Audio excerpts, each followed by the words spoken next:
Cette vitamine résout tous vos problèmes. Elle élimine les varices, traite l'insuffisance veineuse et soulage cette sensation désagréable dans les jambes. En général, les vidéos sur les vitamines devraient commencer comme ça, non? Mais aujourd'hui, dans cette vidéo, nous allons examiner la véritable influence des vitamines sur les vaisseaux sanguins et voir si les vitamines peuvent vraiment faire quelque chose pour traiter les varices. Peuvent-elles atténuer cette sensation désagréable dans les jambes et éliminer l'insuffisance veineuse? Cette vidéo sera totalement honnête. Regardez-la jusqu'au bout et dites-moi aussi ce que vous en pensez. Ici, notre objectif est de vous parler de manière simple, honnête et basée sur les principes de la médecine fondés sur des preuves. Dans la description, je vous mets un test gratuit pour les varices qui vous permettra d'évaluer l'état de vos veines et, si nécessaire, de consulter un médecin spécialisé dans votre ville. Quand on m'a proposé de faire une vidéo sur les vitamines, la première chose que j'ai faite a été de refuser parce que le sujet des vitamines n'a pas été étudié de façon très précise en médecine et il est difficile de s'y référer de manière scientifiquement solide.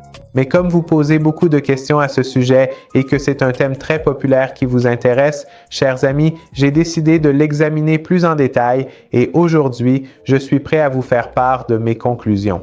Après avoir examiné différents types de vitamines, une vraie confusion s'est installée dans mon esprit. Alors aujourd'hui, essayons de tout mettre en ordre et d'examiner ce sujet en profondeur. Au milieu de la nuit, vous vous réveillez à cause d'une crampe musculaire et votre sommeil est perturbé. Dans ce cas, on vous prescrit probablement du magnésium et de la vitamine D. Voyons maintenant ce que la médecine fondée sur les preuves a à dire à ce sujet et ce que disent les recherches. Eh bien, je me suis penché sur les recherches. Ici, nous avons une revue d'études cliniques, c'est-à-dire lorsqu'on rassemble et analyse les résultats de plusieurs recherches. Une étude menée en 2020, à laquelle plus de 700 personnes ont participé, a montré que le magnésium n'a pas d'effet significatif sur la disparition ou la réduction des crampes musculaires. Autrement dit, son effet était très minime. De plus, concernant l'effet du magnésium sur les symptômes de l'insuffisance veineuse et les maladies chroniques des vaisseaux, malheureusement, aucune preuve solide n'a été trouvée. Mais l'histoire de la vitamine D est complètement différente. Les recherches à ce sujet étaient très vastes et près de 50 000 personnes ont participé à différentes études. C'est-à-dire qu'il s'agissait vraiment de grandes études et que ces effets positifs sur le système cardiovasculaire ont été confirmés.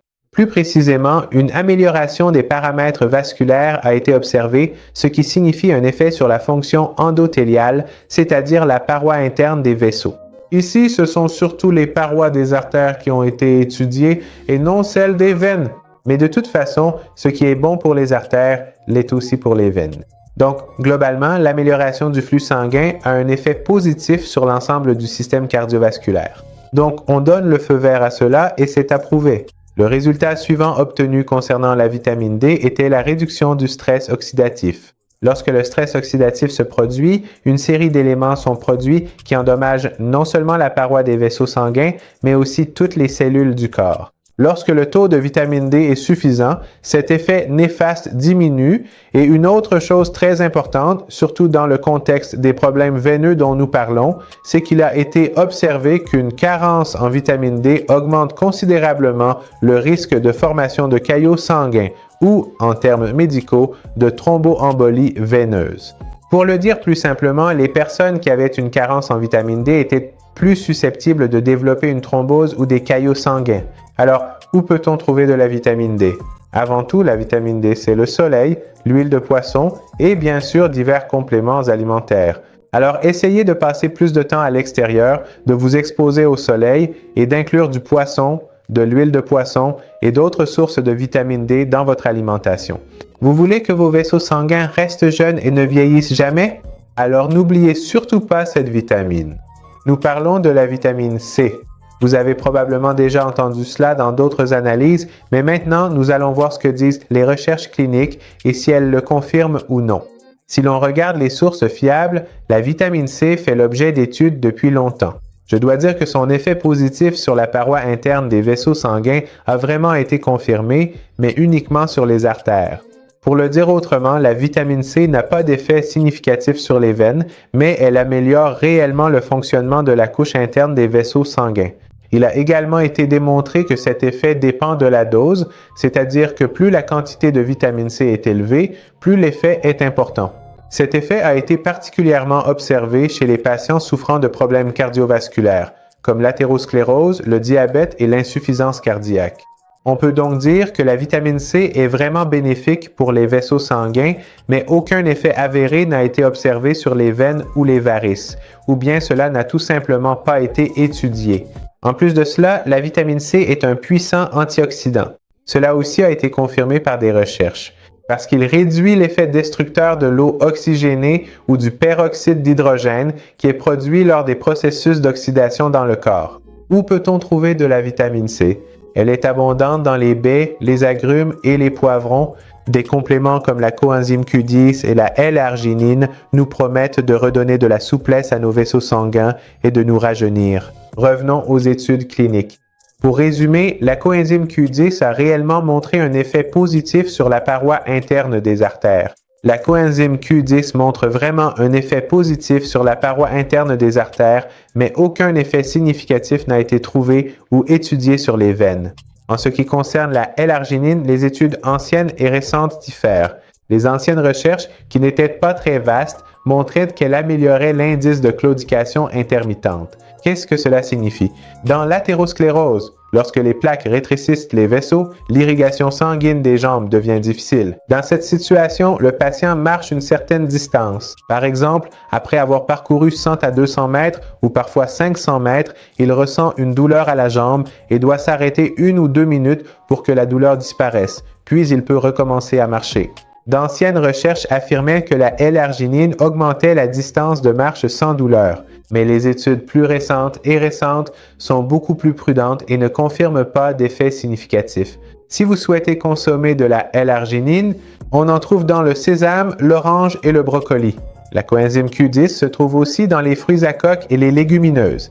On accorde beaucoup d'attention aux vitamines du groupe B, en particulier à la vitamine B9 ou acide folique. Certains titres vont même jusqu'à dire que si vous ne prenez pas de vitamine B9, vos vaisseaux sanguins vont s'enflammer. Voyons voir, est-ce vraiment le cas? Une étude menée en 2007 sur 5000 personnes a été réalisée.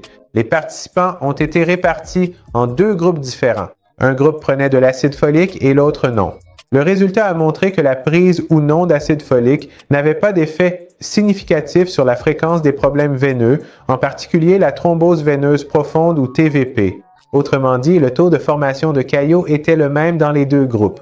Une autre étude montre que la vitamine B9 a un effet positif sur la fonction endothéliale, c'est-à-dire la paroi des vaisseaux, ce qui aide à la relaxation et à la dilatation des vaisseaux, améliorant ainsi la fonction des artères. Mais ici, laissez-moi souligner un point important. Il existe certaines maladies pour lesquelles la prise de B9 est indispensable.